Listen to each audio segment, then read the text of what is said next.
What's up, Miss Village? I am, again, totally overwhelmed by the number of people that want signed books and very much appreciate it.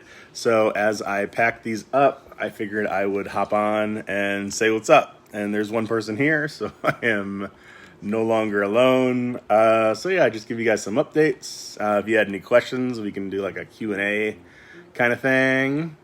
And this one is going out to Amy Smith, and you will see me getting up from time to time because, again, I need to be packing them books. So what's up, Shannon? Good to see you. Kevin, Jeff, Evan, always good to see you, bro. Congrats on the new gig. Yeah, so all right, so things are good on my end. I'm having a lot of fun time writing Mayhem. I'm having a lot of fun time introducing new characters that I think that you guys will enjoy. Having a lot of fun time shoving a lot of extra swag into these books that I'm packing up.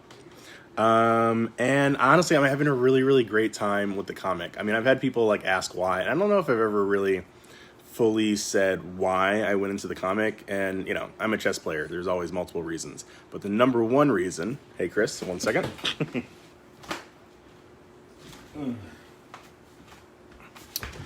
The number one reason is I just thought it'd be amazing to see my world come alive in a new modality. Like, I think I've told you guys before that when I first started writing the books, I never thought anybody would ever read them. It was more like a psychological exercise. I had finished my residency and I was working nights at Kaiser, and it's an honor to be a healer, but that kind of lifestyle definitely takes a toll on you. And I know I needed a balance. So I figured, what's one thing that you always wanted to do? You wanted to be a physician, and also wanted to be a writer because I'm such a sci-fi, it's like just a great love affair with sci-fi fantasy, hanging out in, old battered bookstores when that was a thing, and finding tattered copies of, Dragons of Autumn, Twilight, and stuff like that. So I gave it a shot. I started writing, and I found you guys, which is still kind of a miracle. I can't believe it. But then I found Nick, right? And bringing the books to life in that way, one, reached a lot of people that I perhaps wouldn't have otherwise. But two, there's no doubt in my mind that what Nick and I have been able to create is greater than what I was just initially envisioning. Like the back and forth, the way that we banter, and then seeing like his amazing skill added to the land. I mean, it's awesome. I love it. I feel like I'm watching a movie. And I realized that I was a little hungry to recreate that feeling again. So I decided to turn into the comic, because I've always kind of liked comics and was really enamored with the fact that these web comics were coming out that seemed pretty cool. And I'm like, well, I feel like my story's pretty good. That could work. And especially it'd be nice to see like a black main character. That'd be pretty cool. So I interviewed literally like 400, 500 artists around the world. And it took about 9 months to birth this baby. But then I finally found the crew that's able to give the reliability, give the consistency, good at communication, not easy to find that among artists, and has the skill level. And so now, I'm making this and I'm teasing it out, and I think I'm probably going to put it up on one of the major sites, maybe like 3-4 months, because I want to have at least 20 to 30 episodes in the can. That way I can make sure that come hell or high water, I can do the sort of 1 a week release. But I don't know, like, I'm really, really excited, like, seeing it come to life like this. I'm really excited to see an imbue arrow, like, shooting through and hitting a goblin. And I'm really excited to sort of see Crush and Jewel and the depictions that I kind of always had in my head that were like more or less firm, but like really, really seeing it. And it's really awesome that, I'm able to share it with you. Some of you guys are not comic book readers, I have found. That's totally cool. But it feels really, really good when there's people that are like, oh my God, this is the way I thought about it, but it's a new fun way to experience the land. And so again, even though I really love it, being able to share it with you guys just makes it so much better.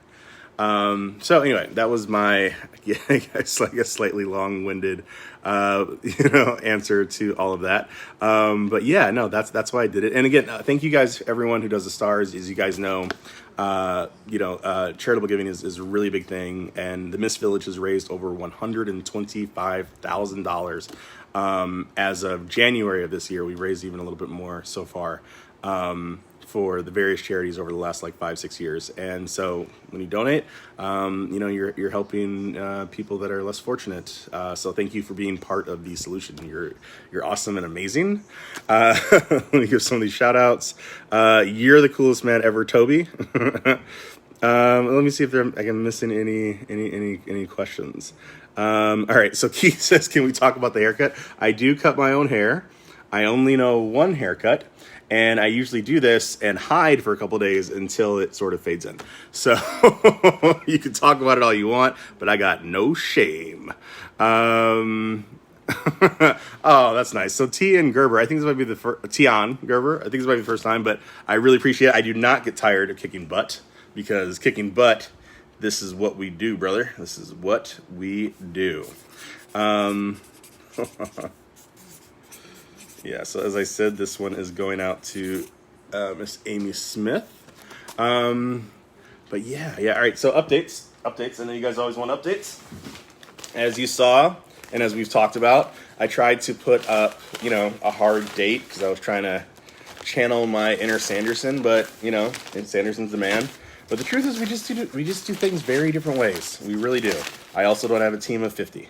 I just have my wonderful and effervescent assistant, Geneva, who more or less keeps me sane. And honestly, I was starting to feel stressed, and I was starting to feel like that might be like bleeding through into my work as I'm like, okay, well, there's a deadline.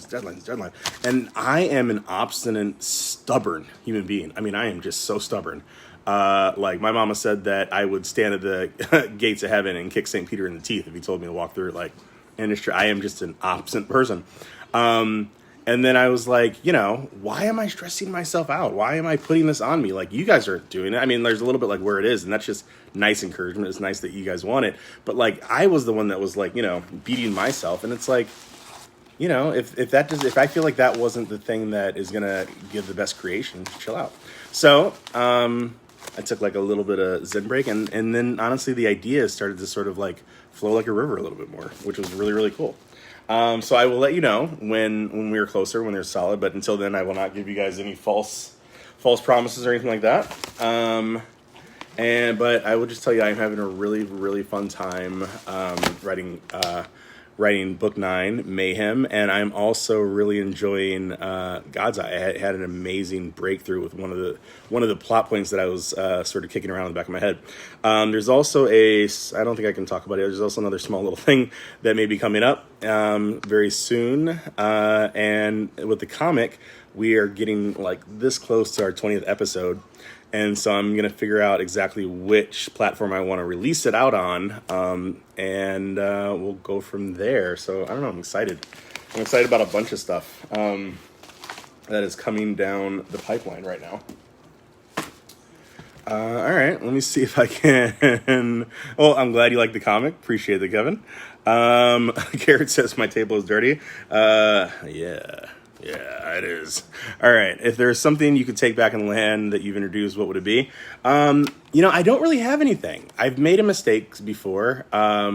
In book 3, I have Richter trapped in the dark, and I have him make a potion of out of the kobold eyes, right? And I was just in the zone. I'm like, oh, this is going to be so much fun. It's going to be so gross. And I'm really into that. And da-da-da. And, it sounds like a gross medical story. And then one of my fans was like, hey, why didn't you just use the assassin's hood? And I thought about just like rewriting it, just sort of like, re-uploading a new thing on, Catacombs. And I'm like, you know what? This is my journey. It's okay. It's like, this is a learning point for me as an author. And so I decided to bake it into the story. And that's why, like, later on, he has Bayan, bring it up. And then he just starts beating him, shouting like, you think you're better than me. I was very much sort of channeling, Paul Blart Mall Cop kind of with that scene. So I don't know. I mean, like, are there things that I would do differently in the book? Maybe. Are there things that I would do differently in my life? Maybe. But man, I'm really happy with where the books are. I'm really happy with where my life is. So it's all part of it. And I don't know. I got a smile on my face every day. So yeah, I'm pretty happy. So Keith is asking, is there a physical copy of the book? Comics? Probably. I mean, I think that's a pretty easy thing. I've made it more for the webcomic kind of thing because doing research into physical comics, man, it is a grim margin for most of the people out there, even for like Batman. I mean, Batman's an industry, right? But even if you look at just like the pure comics, apparently like, the margin is very, very small. So when I'm doing the comics, like I said, I'm always a chess player and I think about multiple things. I was thinking, okay, one, it's just more content. It's two, it's something that I can provide to you guys. Three, it's, I can reach a new audience, right? Four, so I'm viewing the comics not just as something I can create, but it's also, my marketing because, oh my God, I don't know if you guys have ever tried to sell anything, but it really just feels like you're throwing money down a black hole, to be quite honest. And, there's some of these factors, like I've turned marketing on, I've turned marketing off. Sometimes it goes up, sometimes it goes down when it's off, and vice versa. So and there's all these people that are trying to tell you that, oh, this is the rubric, this is how we do it. And honestly, I just think it's total bullshit, to be quite honest. There's probably people that maybe have cracked that code of that, and they probably work for The Rock, and I cannot afford that. So for me, it's just like, well, what do people like? What do I like? I like it when I see something cool. If I'm spinning through a storyline or something like that, I like, having fun stuff that you can with, bright colors and in a cool dungeon, or whatever. And so, as opposed to, again, what just sort of doing what everyone else says that you're supposed to do, which, I try and almost always forget in every single mode of my life. Just do something that I think is cool and hope that, my tribe finds it too. And so that's why we're doing it. So yeah, I will probably do it physically at the end, but as of right now, it's, I'm just sort of doing it, lower key and doing it mostly to enjoy it, to reach new people. And, yeah. And with all my other time, I'm just trying to finish these 3 books that I am working on right now. Hold on. Let me do this. Please pass along to a friend. Yeah. Okay. So another thing is, I don't know if I ever showed you guys this, but I, and thanks to my wonderful assistant Geneva, have these cool little booklet things, right? That are basically just like the first 4 chapters of the book. And we've put artwork in it and some of the reviews and stuff like that. And, just some info about us and whatever, blah, blah. And I hand these out at conventions and stuff like that. Basically just, I figured it's more fun than a business card, and, you just stick it in your pocket and people can read it whenever. So if anybody has a business where they hand stuff out or whatever, I'm happy to send you guys a box of it, as long as you're okay with just putting it, at the front so that people can grab it if they want to. Cause again, I am an indie author and you guys make this possible. Appreciate it. Okay. So we are averaging about, 1 package every 95 minutes. So this will only take 5 more years to do. Okay. All right. So this is going to Amy Smith, and I am very careful not to say your address out loud on live anymore. So there you go. Yes, like a drug dealer. First taste is free. The tip is free. Maybe even a little bit more than a tip. That's how we roll. Terrence McLeod says, keep picturing anime. Yes, I would love to have an anime. And honestly, that was one of the things that I was thinking about too, because I think that The Land could very well lend itself to either a live adaptation or an anime. I think an anime would obviously allow us more flexibility, but interestingly, animes cost more money to make than live actions. But either way, there's a lot of amazing books out there that have not been turned into film. I mean, hell, look at, Sanderson's body of work. Again, you can say I'm on his nuts. That's fine. He's fucking amazing. And he's only getting that now via the Wheel of Time.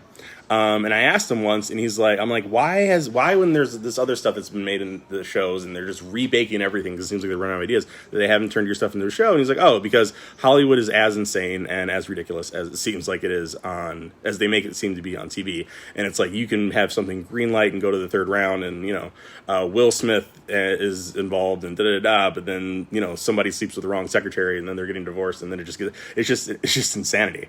And I have fans that are kind of high up in Hollywood, and I remember talking to them, and I'm like, well, how do I get my books turned into a movie. They're like, oh, well, you have to get a greenlit, blah, blah. I'm like, well, how do I do that part? And like, oh, well, you have to do this and that. And I'm like, what's the very first step? And they're like, what do you mean?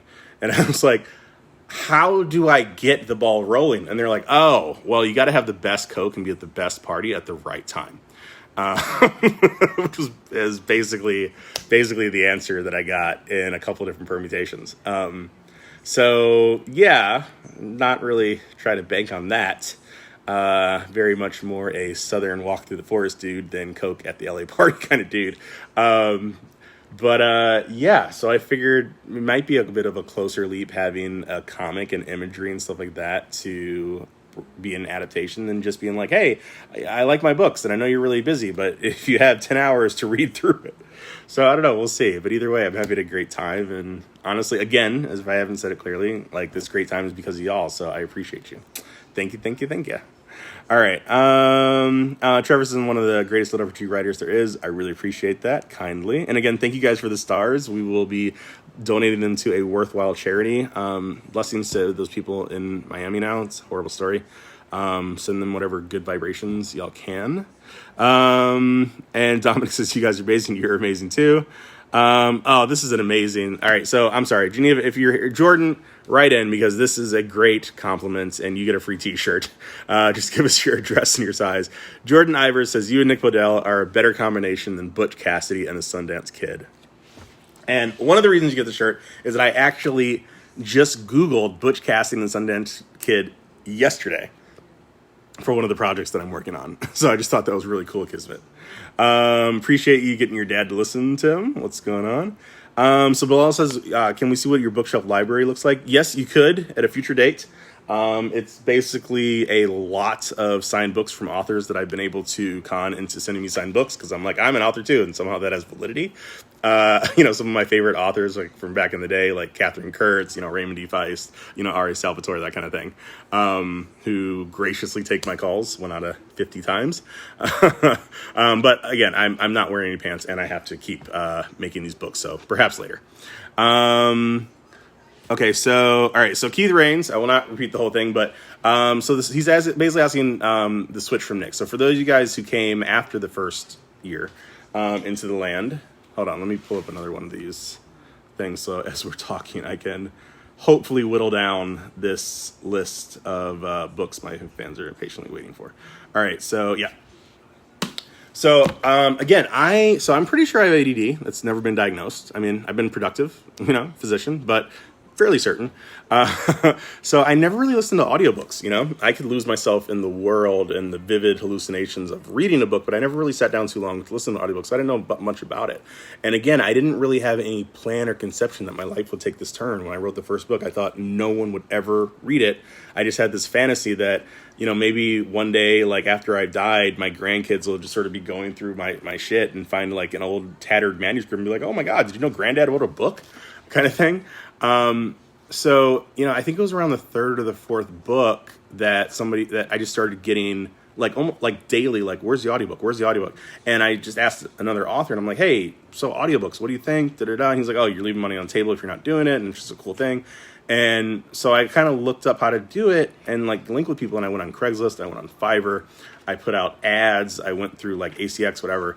And the first guy, only one that really responded at all, because I was still working at Kaiser and I was just sort of exhausted after a night shift and I didn't have a lot of energy to put into it, was this guy that was like, oh yeah, whatever. And I was like, okay, cool, you'll record it. So how does this work? Like, you'll read it and then we'll riff about it and then we'll talk about it and blah, blah, blah. And he was like, look, man, give me a check, I'll give you an audiobook, whatever. And that was kind of like a shitty answer, to be quite honest. But again, I was exhausted from, and I'm gonna grab this spider right here. Okay. All right. So I was exhausted from, just sort of my night shifts. And so I went with it and I started getting some good feedback from the audiobook. They were like, oh, I really love the story. And I'm like, well, what did you think of the performance? And everyone said the same thing. Like, oh, it was fine. And honestly, fine was not enough for me. I love these books. They're like my children. So I asked you guys, I was like, well, who do you guys like? And they were like, you should get Will Wheaton. You should get this image, or you should do whatever. And I've never been the kind of person that was like, oh, that could never happen. I'm the kind of person like, well, let's give it a shot. I'm a dude. You hear a lot of no's. Shake it off. And so I reached out to Nick Podell, who had made his bones, I guess, from doing Name of the Wind, though he had other amazing books beforehand. But obviously, almost everyone knows Rothfuss. And he was into it. And he was like, he like gave me like a sample, and he was really humble, and I loved it. And I was like, hey man, I just wanted to let you know, like, my first interaction was just really not so great. And it's just really important. Like, I love what you do, but it's important to me that we work together, that we make something better than we could separately, that we're both really into it, and that we communicate. And he's like, well, just so you know, it's important that we work together, we communicate well, we make something better. And that was the great love affair of Alaron and Nick. And he was like, you got to wait for 9 months. And I was like, baby, I'll wait for you forever. And then he started recording. And we had to go a little bit of shenanigans to get the first one taken down. But ACX... And honestly, I give a shout out. Like, everyone always says horrible things about companies.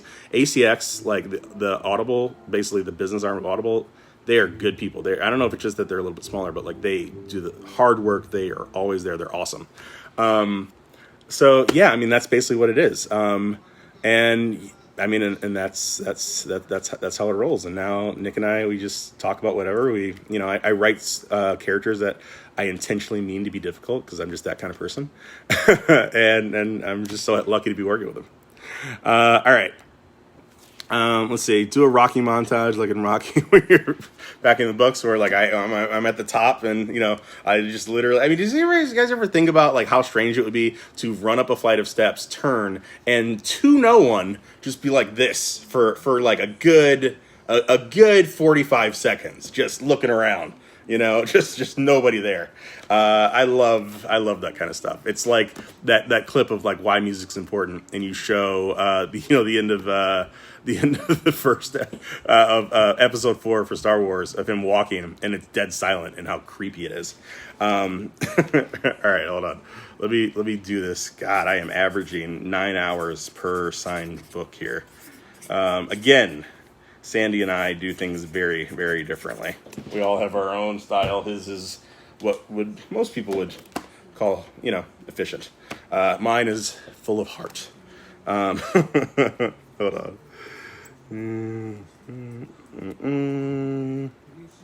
To a friend. Yeah. All right. So that's that answer. Let me see if there's something else I can answer while so yes, I'm also hoping for a animated series at some point in time. What's up, Will? Finished painting my ceiling. It is painted. It's a little old. It's an old house. How can I tell you? I live in the South. So yeah, Jordan Ivers. I absolutely wish HBO would pick up the Land and give it the Game of Thrones treatment, and obviously not the last season necessarily, and not just because I want to meet Khaleesi. But we'll see. Like I said, I don't know. I think there's a fair chance that sometime in the future it could happen. That's not, and this is just me being wishful. It's just that I don't know. I find that cool things happen as long as you stay cool, And either way, if it's not the cool thing that you want, other cool things can happen. So yeah. Putting in some extra swag, putting in a nice patch. All right, let's see. All right, what else can I answer? So William Forrest says his favorite Schreiber just helped raise $1 million for St. Jude's. That is awesome. Tell that guy what's up. Let me see if I can answer any more questions. Buy the whole book. All right, all right, so Ryan Maxwell is asking, how do you catalog ideas for your stories? I've got literally hundreds of pages worth of reference documents. Do you have a whiteboard? There's no whiteboard big enough. Yeah, no, it's just all like Word documents, and and it's not even necessarily following the most systematic thing, but it's sort of like when you have your own particular system, and if anybody messes it up now, like where everything is, like it's all, like the entire floor is covered, but where everything is on the floor. That's kind of how I do things basically at this point. So yeah, I mean it all gets sort of like sort of put together, and it's really weird for me writing. I would, I have a saying that I used to say all the time. It's like, I don't necessarily consider myself a great writer. I'm a bad to good writer, but I feel like I am an extremely proficient rewriter, right? So it's like I'll like be going through my book and just sort of like, getting the words down, whatever, and then I usually don't do any proofreading at all until it's done, because I don't want to get bogged down into what I'm doing. I want to get the story out of me in the way that it's going to flow, so that I don't lose things. And then I will reread it and I'll be like, oh yeah, it's not too bad. So that's basically, just sort of how I do things. And it is extremely frustrating having to stop and double check and make sure that everything's 1,000% consistent. I absolutely believe that writing a story in lit RPG form is most likely harder than doing it outside of that, because not only do you have to be consistent with the plot lines, but you also have to be consistent with the numbers. But it's a labor of love, and I love it, and I love that y'all love it, so I guess it's worth it. All right, let's see. Do I read Western? So Saul Keano is asking, do I read cultivation novels? I've read a few. I think that King of Gods is awesome. I think that it's it can kind of just be a nerf form of lit RPG. I mean, like Wuxia and lit RPG can have a lot of similarities, but as with both, if you just kind of like say that it's in a game, it doesn't really have that like, sort of dopamine rush that you get from somebody leveling up, that you get from like knowing that like, they're out of MP or whatever. So I don't know. I feel like I like novels where there is a clear reason that somebody's getting stronger or progressing and things like that. And if you have it just like, oh, he absorbed a bunch of stuff and now he's stronger, it doesn't really rock for me, right? But if you have it that they're progressing really well, and they found the old 1,000-year-old sage root that absorbed blah blah blah, I love it. I love it when there's some backstory to why it happens. And honestly, that was because I loved cultivation stuff. That's why I spent a long time for God's Eye trying to figure out how I could meld the best of both worlds. And so it's let me create a really, really fun and cool new magic system that I haven't seen in any other books, where we're binding the leveling with the cultivation, and why and which one is more important. How does it all shake out? So I'm excited to share that with you. I get a lot more into that in book 2 of God's Eye. Hold on, watch my butt.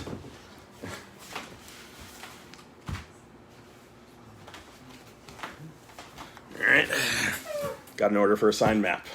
But yeah, no. So I mean, I'm into it. I dig it. I think there's some that are obviously way better than others, like everything else. And I'm not nearly as in depth with Wuxia as I am with lit RPG. But I realize I can't even really say that I'm in depth with lit RPG anymore, because I mean, like I said, when I first found it, there were 4 books for sale. 3 of them were translations. One of the translations was barely English. It was clearly just Google. I mean, it was garbage. And when I put out my first book, I think there were maybe 5 books for sale in all of the West. And now we've got hundreds of authors. I can't even count them all. And they've got, Lit RPGB. It's why I made the group. It's why I set it up to promote new authors and everything like that. And so I think it's amazing, but there's literally just not enough time in my day, even if I wasn't writing, to read all the stuff that's out there. But I'm happy that y'all get to do that. All right, so this is going to Jeremy Malou. I'm definitely saying that wrong. But I hope you'll forgive me. Okay, hold on. It was a little bit faster, only 78 minutes. Okay. Add. Yeah, so they let me, the post office, because they're so sick of the massive orders that I was bringing in, showed me how to set everything up from home. So it's a little bit of a pain, but, at least they pick up now sometimes, which is another reason that things get delayed. All right, and that, and single hardback, done. All right, next. All right, let me see if I can find another question. All right, Dominic Gonzalez says, take your time, man, love your work. I really appreciate that. One of your own Miss Villagers wrote their own book, and I'm so proud of them. Well, then I'm proud of them too, Ashley, good for them. Jordan says, really not fair that my brain knows more about the land than we do, but that's why I have this haircut. This is what happens when you know too much about the land. It's not good. It's not good for anybody. So Brandon Torres says, third-year med student. Oh, man, on the path. Your books have escaped between rotations. You are welcome. I remember that pain. It doesn't last forever. I think for about I think I'm starting in third year and going through all 3 years of residency, I only had one response for people that said, hey, how you doing today? I'm like, well, one day closer to the end. And then they go, ha, ha, ha. And I'm like, not a joke. And I just keep going because that shit sucks. So keep it up, man. Keep it up. Let's see. Caleb says, literally starting to listen to the Land series again. I appreciate you. Colin says, am I going to release any more preview chapters on Patreon? Oh, absolutely. And that was one of the other secondary gains of creating the comic. My patrons will always be getting earlier chapters, even when I put it live on, one of these what am I saying? Apps, these comic apps. But it's not really release time yet. So I'm doing it, every 2 to 3 weeks, and I might actually put up another one today. But once it's game time, I hopefully will be able to put one out, an early one, every 7 to 10 days. That's the goal. All right. Josh, appreciate you loving the work. And if he didn't have eyes, he'd lose his match. All right. Let me see. Did he beat Brian because the next... I missed that. Richter's a hoarder. Okay, I feel like you guys are having conversations I'm not following. Yes, so the Assassin's Hood does have limited range, but the point is Richter and Alaron were dumbass to not even think of it. That's the main point. Let's see. Hello from South Dakota, Lloyd. Let's see. Marketing, spending money in the hope that you basically makes you money, basically playing the lottery. Yeah, but that's how they get you. They're like, how can you do it without it? So, I don't know, it's tough. And again, that's why I really appreciate you guys telling friends about the land. It really makes a difference. Please keep doing that. Let's see. So Zach says, how goes the weight loss workout journey? You're looking good. I'm down 40 pounds and reversed my own type 2 diabetes. That is awesome. And because of that, you should send me a message, Zach, and we will get you a Vis Village shirt around that sexy new bod. With my own, it feels good. I feel much better. I'm only down about 12, 15 pounds, and that's kind of where I was about 2 months ago. But my exercise regimen is better, and I'm definitely growing more muscle now. Even though some of you D-bags make fun of the amount of weight that I'm lifting, it is 50 pounds more that I was lifting in January, and that feels pretty good. So I don't know. I'm happy. I'm happy that I'm moving. I'd obviously love to just have abs on a boat right now. That's kind of the goal for my 40s, abs on a boat. But I'm happy with how it's going, and I'm staying on it. And because you said that, I'm going to go do another Peloton workout a little bit later. All right, let's see. So Nivea's asking what conventions I frequent. Only DragonCon and JordanCon down here in ATL. And honestly, JordanCon, which I love on that personal tip, it's just really, really fun. DragonCon is a lot, honestly. And this might be the last year that I'm having any kind of presence there outside of a panel if they need me to do it. Because it's enjoyable a little bit, but it's just a bunch. Whereas JordanCon, which is also here in ATL, it's just it's kind of like a family atmosphere. Everybody knows each other. Everyone's sort of joking around and teasing each other, and they have these really cool, weird events that they do. So those are really the only two. I'm not really a convention dude. I'm more of a hike through the hills kind of guy. So that's how it works. Boom. Have you ever considered streaming something on Twitch? So I play Civ 4 to relax, and I've been told people might want to see me play Civ 4 on Twitch, and just never got it together. Bad Geneva, supposed to hook this up for me, but maybe I'll do it then. All right. And let me give a shout out though to the show that I love. I'm sure some of you guys have seen it, but I never really talked about it. Schitt's Creek. Love the show. So clever. I just watched the season finale again, all the feels. It's really, really great. And if you guys have not checked it out, it's got 6 seasons worth of stuff. I absolutely recommend it. So let me just say that. Yes. All right. So yes, people are afraid of getting Aragoned, and people should be afraid of getting Aragoned. And that's what I've said to people that have kind of broached me before. I was like, I'm not going to go Shannara, and I'm not going to get Aragon, and I'm not even necessarily going to get Dresden. And I like Dresden, the show, actually, but there were shenanigans going on behind the screen a little bit, and it's I would rather just not have the land turned into something than have it turned into something that was disappointing. It's just simple as that. Yeah, I mean, other than, and there's not really too many other things that, like, as long as it was like good, I'm totally willing to like shift things to work better on the screen, whatever. Like, that's totally fine. I will not allow for not a black main character because I don't know, for some reason that's important to me. But other than that, I'm totally like flexible on it. So Alan saying, have I thought about sending the sample books to libraries? I have, and any librarian that reaches out, we send them free stuff. That's how we do. And if anybody's doing like a giveaway or a charity auction or whatever, anything that raises money for a good cause, I'm happy to donate things that cost or whatever. All right. This is why it's good to have friends that do coke. Yeah, they are fun. I will absolutely admit. All right, let me see if I can catch the next question. Hashtag team no pants. That's right, Roxanne. We will take over the world. Audiobooks are good. All right, what other question can I answer? Got to get the spider. Yeah, I wasn't trying to have PETA coming after me killing a spider on screen, because all creatures are valid, unlike what I write in my books. Let's see. All right, I guess just there. There's a lot of private conversations. No real questions for Alaron. Let's see.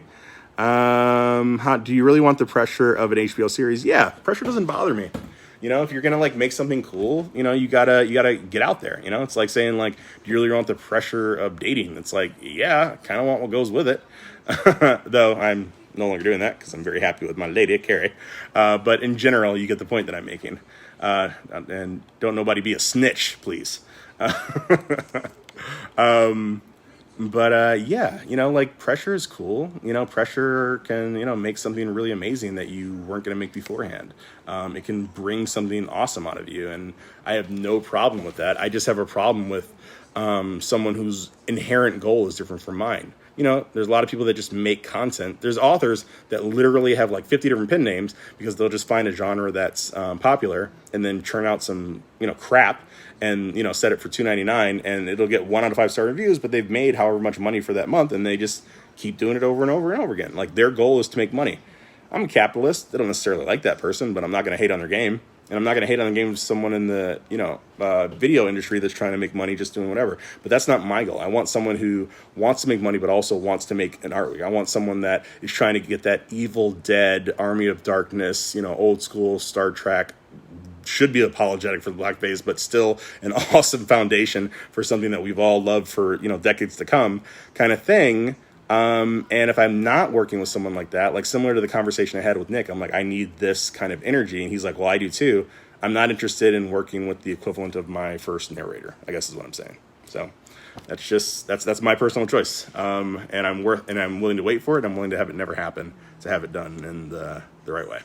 1 sec. I'm going to turn a little bit so you guys don't have to look at my butt.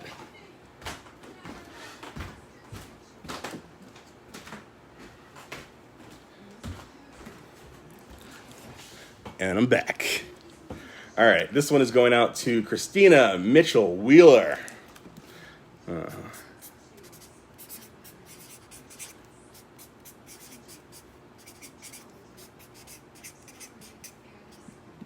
Okay. Getting the God's Eye signed copy. All right, let's swag this bad boy. All right, let's see what other questions can I answer.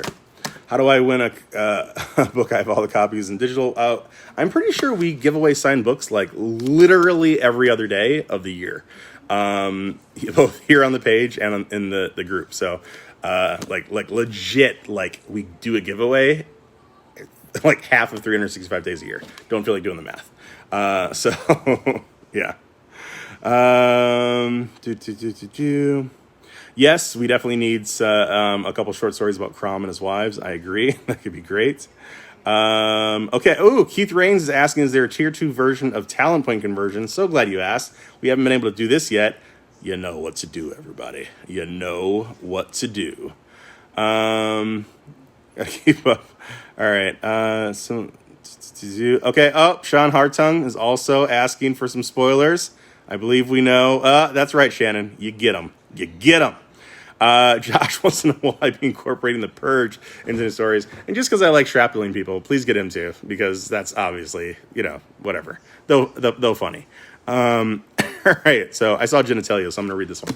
All right, Robbie Levidius says, my wife would like to know, what is your weird obsession with male genitalia being cut off? Are these things you've seen in the ER, or you just bring it in? Or, all right, so first of all, you can just say genitalia because I'm assuming male because I'm obsessed with them. Second of all, yeah, I mean, I think everyone loves a gross medical story, and there's not so many medical stories more gross than dealing with, front butt or balls. I'm just saying, like, I feel like people are into it, and if you're not, I'm the kind of weird person who is, and that's what you're signing up for. So it's not just the balls and things that horrible things happen to it. I feel like it really drives it home. So, but yes, I have seen some of the very worst things that human beings do to other human beings in the ER and the hospital, to the point where you kind of just get like, to this point where it's like, you'll be walking around and somebody was screaming and someone's like, oh my God, do we need to take care of that? And you're like, take care of what? Because you're talking to other doctors. The screaming, it's like, oh no, they've been screaming for hours. I mean, it's a strange thing. You do need a bit of gallows humor. You do need a thick skin. You do need to be able to separate. But at the same time, you also need to be able to keep the empathy so you actually still care about people. But yeah, also, it's really funny messing with dick and balls. Don't know what else to tell you. All right, let's see.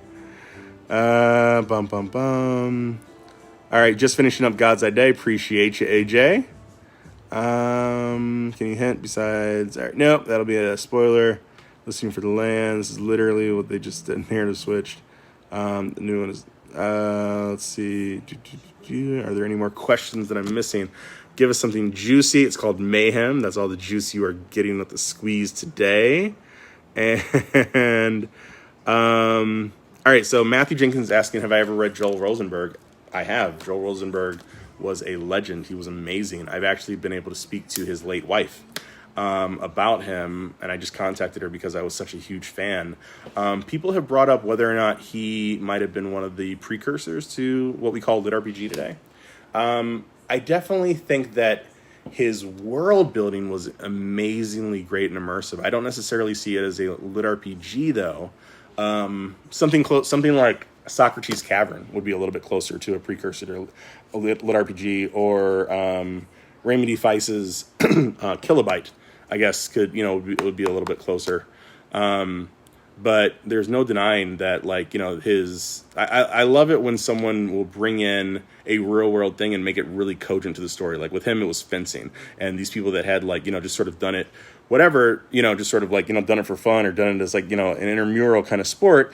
Even though there was a learning curve that let them then become more deadly in this magical world. I love the idea of hidden rooms and hidden, whatever, little secrets that, you've lived in a house for 1,000 times, but you've never pushed this combination of tiles. I definitely did that several times growing up, just hoping that I was going to get to Narnia or something. So yeah, but I mean, he was an absolute legend. I definitely, as I write these books, stand on the shoulder of giants. And as always, I want to give a shout out to Octavia Butler, who I believe was one of the greatest authors in human history. And her work still inspires me to this day. All right. Let's see. Wish I had a full head of hair on my old ass as the ever-growing forehead. Yes, no, my buddies tell me that my hairline is still undefeated. And yes, I was slightly drunk when I did this, but, I don't care. I'm grown. I'm digging it. And this is how the curls were when I woke up, They don't quit. It's all good. And yes, my calves are magnificent. Thank you, John. Let's see. All right, so Brandon says you wrote 4 books in your first year. To be clear, I wrote 6 books in 14 months. And I wrote the largest one in one year. Yes, it is. It is a 5-pound monstrosity. Can you elaborate on why book 9 is taking so long? No hate, just curious. All right, so I have been still averaging a book a year, which is not very long when you think about writing books and other authors. I know that lit RPG authors are honestly definitely more prolific than many. Not as prolific as romance authors, which will churn one out every day and a half, it seems like. But for me, there's several different things that happen. One, my father had the very serious health issue and came through. And again, thank you for all of the care from that. Two, I had a transition with what I was doing. I went from medicine to full time. And with that, I honestly just sort of became a happier person. Three, I started taking my health more seriously. So I do on a lot of walks. I do a lot of exercise. Four, I started feeling like I was running down a hill and was afraid to stop because I might crash unless I just keep running. And that wasn't an urgency or a demand that I felt like was necessarily lending me to creating the best things that I wanted to do. I like to do it on my own terms. I like to do it at a pace that feels like I am really breathing life into something as opposed to just getting something done. And honestly, this is the part that I honestly have probably never really talked about with you guys before, but I absolutely agree with Orlando Jones when he says that angry gets shit done. It does. I was kind of an angry dude dealing with hospital stuff and dealing with bureaucracy and dealing with whatever. My patients always got the sweeter side of Sears, but like there's just a lot of shenanigans and a lot of unhappy people in a daily hospital thing. And so it was just sort of this like aggression and sort of like just like, sort of like, hardcore, high fuel energy that poured out of me to like the books were like an escape. Right. But now I'm really happy in my life and I don't necessarily need an escape. So honestly, it almost felt like as I was, sort of changing in my worldview and changing how I was enjoying my own skin, that I switched from being a, hardcore diesel, spewing stuff into the air, but definitely getting them RPMs to like, a hybrid to an electric, and so I had to sort of learn how to fuel my creativity, not with just sort of anger and just sort of whatever, which is very effective, but not necessarily good long-term, believe me. And instead fuel it with the fact that I was happy. Instead fuel it with like, sort of just interesting anecdotes and things that I was doing. And so that was a switch for me in my personal life. And since my books are the most personal thing that I've ever done, I decided to not try to force into that transition. And I took some time off from just the grind and just wrote when it felt right. So that's why. So again, one, not that long. Definitely put 2 books out in the last year and a half. And 2, working on it now, and I'm enjoying the process. And yeah, that's why. So I hope that clears some stuff up. All right. Let me see. All right, you're forming. All right, so yeah, Schitt's Creek is Canadian. This is very cool. Hello, all right. So Niklas Koch, respect, is in Austria. Appreciate your reading. All right, let me see. Did you get my email about dying off from old age? All right, so David is saying, what happens if a chaos seed dies from old age? And again, that is a spoiler, David, and I'm afraid you now know what's going to happen to you. All right, if you ever come to Missouri, I get a bro hug. I love me a bro hug. Appreciate you. All right, pressure does make diamonds, or squish nuts. Okay, so Justin Darling is out here looking for trouble because he's saying Wesley Snipes is Richter. Get out of here, buddy. Get out of here. Boo. Boo. I'm sorry, but no. No, not Wesley Snipes. Not even Wesley Snipes circa 1990 is Richter. Get out of here. Oh, this guy and his shenanigans. Hold on, might be a little loud. There we go.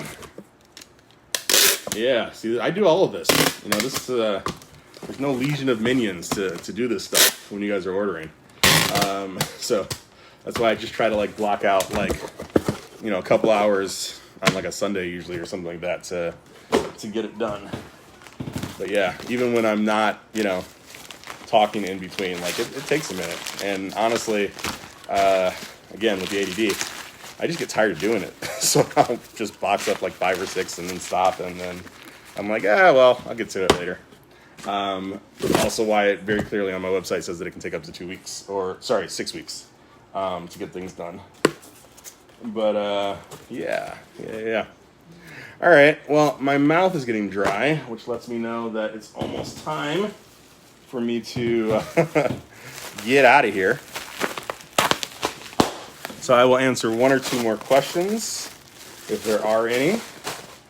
And then I'll let you guys go on your merry way. And yeah, so if you guys haven't checked the comic out yet, the first 2 episodes are free on litrpg.com. And because I was asked, I'm going to put up episode 5 on Patreon right after this. Episodes 3 and 4, and soon to be 5, are, up and free for my core patrons on Patreon. If you are trying to find out that is patreon.com/AleronCong. Not too hard to find. Yeah, so again, this is going out to Christina Mitchell Wheeler, if you are on here by chance. Okay. And yeah, that is the last box I'm doing because my back hurts from sitting, and because you wonder if people have just put in 5 more orders. So you're amazing. All right, let me scan through this real quick. Let me see if there's oh man, I missed a lot of comments. So let me just say, do I have plans for a 3rd series? I have plans for several series. Whether or not I get to them and when is a big question. Ricky Whittle, while definitely a heartthrob, definitely would not be Great Richter until he got a lot more strength points, because that dude is huge.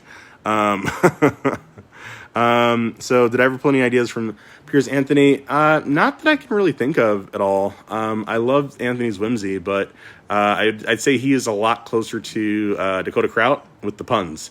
I feel like those two must be related. So me, like I read the very first book I ever actually read was Spell for Chameleon. But I kind of aged out of it a little bit and didn't really resonate as much. I loved that he, had a great creativity.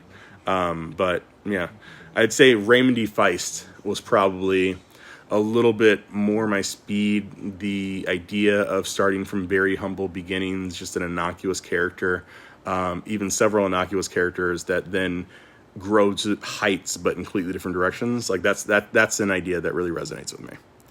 All right. So I think that's it. I'm gonna head out. I appreciate you guys. You guys are the ones that make this happen. I really mean it. I never forget it. And I hope that you guys are good to each other. You deserve it. I hope that if you're in the west of the United States, that you're not lighted on fire. It was 116 degrees in Portland. That is insane. I'm going to go for a walk, and then I'm going to start writing again. And I appreciate you. So as always, peace, love, Perf Margarita. See you around.